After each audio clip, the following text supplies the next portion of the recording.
We're back again, folks. This is a delayed review. We watched this movie about a week and a half ago, and we finally... feline appearances. Murray loves us. You're tuning in for the two felines here. Although felines? Well, you're not a cat, but anyway, and this is a male cat, so... Where's the other one? We are going to be reviewing a Robert Zemeckis film. Oh. This movie came out in 1992, directed by Robert Zemeckis, and it has an hour and 43-minute runtime. Death Becomes Her. Huge shout out to my buddy Kyle, who said he watched this movie a bunch when he was a kid. It is rated PG-13. Definitely not suitable for youngsters. Whoops. It is considered a satire / surrealistic black comedy, and it's got Meryl Streep, Bruce Willis, and Goldie Hawn. What are you saying right now? So this movie, it has interesting plot. It's basically, so you see Isabella Rossellini, who you remember from my review in David Lynch's Blue Velvet. She plays a protagonist in that movie, and she plays a protagonist in this movie where she has this vial that for a price, people that want to retain their youth can come to her in the Hollywood Hills and purchase this for a price, and they maintain their youthful appearance. It does not prevent them from... they become undead. So if your body is physically harmed, your body can decay. Like kind of break apart. And it's weird. It's weird. But they can't die, like in the literal sense of the term, if that makes sense. So let's talk about this. This movie began with the screenplay that was co-written by David Cope and Martin Donovan. I do not know who Martin Donovan is, and there wasn't a whole lot on him. However, you have seen many a film screenplay written by David Cope. He is the fourth most profitable screenplay writer of all time. A few of his writing credits include Mission Impossible with Tom Cruise, the original Jurassic Park movie, and a few other movies that will remain unmentioned. This movie had a budget of $55 million, and it was successful at the box office. It went on to gross $149 million. This movie is a pioneering film as it relied heavily on the use of CGI, and it would go on to win an Oscar for Best Visual Effects, and it is considered a cult classic. It won an Oscar? For special effects. Dang. Because it was like pretty advanced for the time. No, Watching it now with modern 2025 eyes, again, this movie came out over 33 years ago. It seems a little cheesy to me. This movie is a huge cult classic with the gay community. They revere it for whatever reason. I don't know why. Why? There's no... Wait. Is there a gay character? No. Like at the end even? Not really. Does anybody... No. I don't know why. I don't remember But that. they love it. So originally, the Bruce Willis part was not the choice of the director. They wanted to cast Kevin Kline. He's in a movie called French Kiss. He's in another movie with Jamie Lee Curtis and John Cleese. Fish Called Wanda, I believe. Anyway, he was their first choice, but it didn't work out, and the role would go to Bruce Willis. And he was great in the role. I loved him in this role. Yeah, he kind of plays really this whipped husband, beaten down by a horrible wife played by Meryl Streep. Oh, yeah, Meryl Streep. Let's get back, before we get into that, the special effects were provided by Industrial Light and Magic, which is a George Lucas company. And after starring in this movie, Meryl Streep said that she would never go into a role that was so heavily reliant on computer generation and getting ready with makeup and stuff because of her body. There's like one scene where her neck breaks and her head twists around, and they had to do all this special effects and makeup, and it took forever. She hated working on it and would vow to never be in a film like that again. Interesting note, there was an original ending that test audiences hated so much that they reshot a new ending, and they said that the original movie was well over 2 hours long, and Zemeckis had to cut several key scenes to keep up with pacing of the movie. There was a few actresses that their scenes were totally cut, but they still get credit. I watched a recent interview on Facebook with Goldie Hawn, and she said she much preferred the original ending. But I like this ending more than so there's a separate ending where there's no repercussions for the Goldie Hawn and Meryl Streep character. They go off living their lives and just kind of don't really have any repercussions for this choice of getting this fountain of youth type of drug. Of choosing to live forever. Oh, okay. Let's talk I can see why people wouldn't like that then, I guess. So you kind of want to dig into the premise in case people haven't seen it. Well, you I kind of touched that, I guess, touched on it a little bit. Yeah, so it's, what's her name? The Meryl Streep character. She's like this famous actress or whatever. Like a theatrical, yeah. And then she's best friends with the Goldie Hawn character. For years. Yeah. Since like college days. But she's had a bad habit, or really bad habit, of stealing the boyfriends in the past from Goldie Hawn's character. Sorry, I forgot her name in the movie.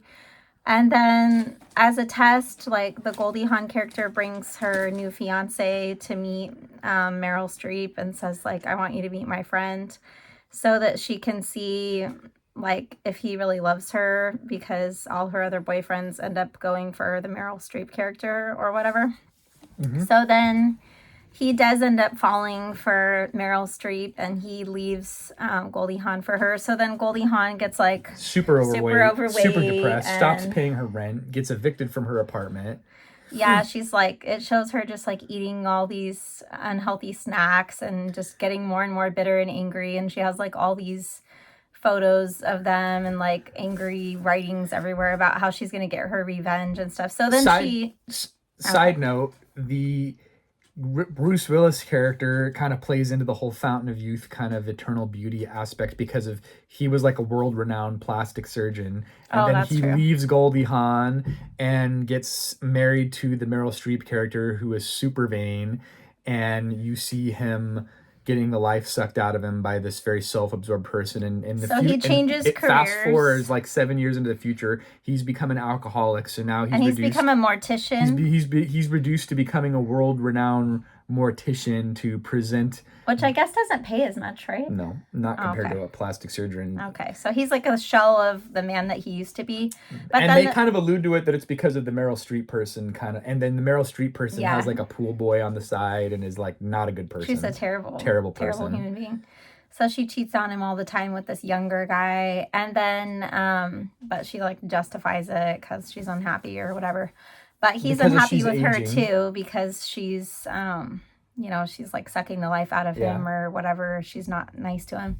And then, but Goldie Hawn decides to get her revenge by like slimming down and getting in like amazing condition and working on her own career, I guess. So then she has this party where she's in this beautiful red gown and just looks really amazing. And she invites the other two characters, not so she can really forgive them, but so she can kind of manipulate them. So then she has the Meryl Streep character come over and she says, I have never held this against you, that you broke up, my relationship. I always blamed him this whole time, these past 30 years or 25 years. It was like or whatever 7 or 8 years. It's like, I never blamed you ever. And I always, hoped that we could be best friends again and stuff. So then she gives her a hug. Then she corners the guy a few minutes later when she thinks the other gal's not around and says, these past years, 10 years or whatever it was, I have never ever blamed you. I always blamed her. She's terrible and she made you switch careers and she sucked the life out of you and all this stuff. And I never held it against you. It was never your fault, blah, blah, blah. Lots of manipulation, lots of shady behavior from the female protagonist, right? Yeah, so it's just like, basically, I guess I'm probably going into too many details, but fine. It's like, it's these two women fighting over this one guy, basically, and it's like, kind of makes you wonder, like, why? Like, to me, like, I just felt like he wasn't that great. But I don't know. I think the premise of the movie... That's just a side note. I feel like the takeaway here is beauty is only skin deep because of the whole movie pans out, and at one point the Bruce Willis character has an opportunity to take that magic potion and have eternal youth and live forever, and he sees how self-absorbed the Goldie Hawn and Meryl Streep characters are and how awful they are, because there's a lot of violent acts that transpire between the two of them. Well, they hate each other. They hate each other. They're frenemies, right? Yeah. So I feel like the whole moral play is, and then this kind of plays out in the second ending, and I wish there would be a director's cut where they had all the cut scenes that Zemeckis removed in a different alternate ending, which as far as I know, there's not a release with the alternate ending. I don't know if that footage still exists, but Goldie Hawn said she preferred the original ending. I like the final ending where you see how it ends, where he did not choose to live eternally and take that potion, and they did, and they're basically cobbled together shells, right? Yeah. So how it kind of goes on, you might be wondering, like, okay, they're fighting over this man. What does the potion have to do with that? Well, so the Meryl Streep character, she eventually gets rejected by that pool boy, and he kind of makes fun of her for she's being older or whatever. What, are you throwing money up here? I just found a $20 bill in my pocket. Oh, that's nice. She found a $20 bill in his pocket. Side note. Sorry. Anyways, but life's not all about money, but you do need it to survive. So like and subscribe if you can handle our ramblings. Yeah. Why you're watching this, I have no idea. I don't know why I have nearly 500 thank subscribers. You for watching. So anyways, so then the Meryl Streep character is like, oh, I can't even keep this affair going with this pool boy. I'm old and all this stuff. I gotta figure out how to stay young. So then she finds out about this potion where it makes you live forever and makes you look young. So then she goes and gets it. Well, then she finds out about this murder plot between, first he accidentally kills her. Goldie Hawn manipulates the Bruce Willis character into accidentally, I don't know. Yeah, they were going to murder her, but then they get in a fight and he pushes her down the stairs, and then that's when she's not really dead because of this potion I didn't like took, that aspect of it. You take this potion that makes you like eternal and all that, but then your body is maimed, and it doesn't because her head was twisted around.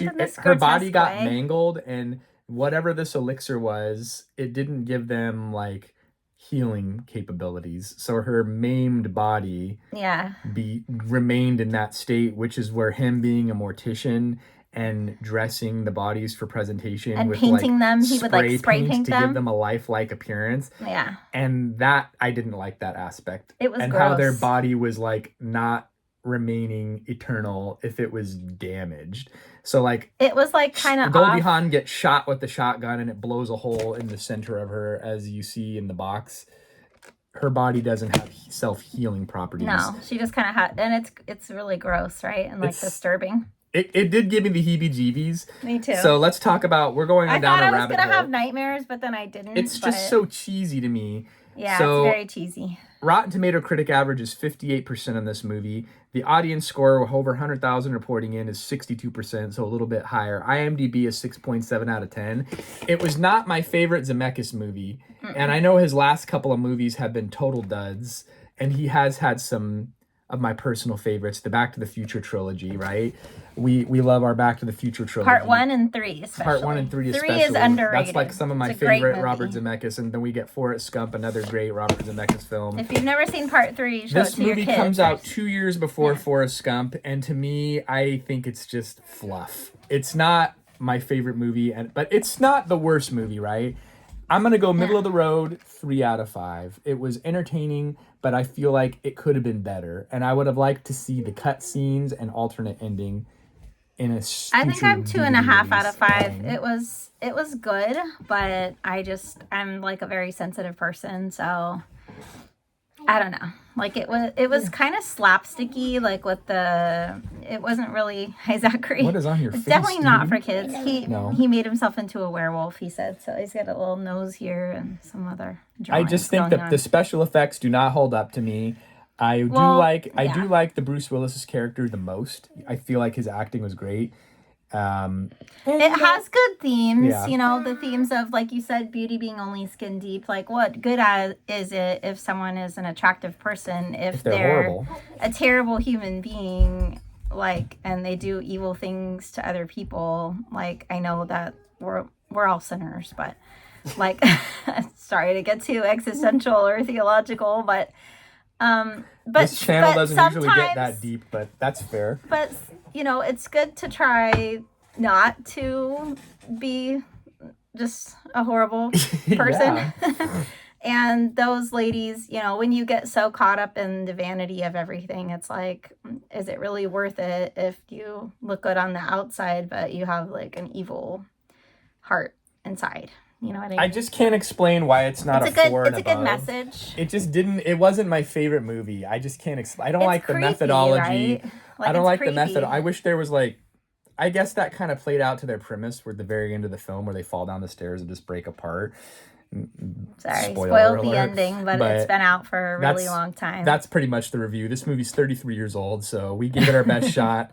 It was entertaining for what it was, but it was a one watch. I'm sorry. It was a one watch, but I do have it forever on my shelf on video cassette, where it shall remain for future viewings if needed. And we appreciate you listening to our opinions. We're just two people. And if you're a gay person watching this review, let me know what makes it a cult classic for you. Why do the gays love it? As described on Wikipedia. I don't know.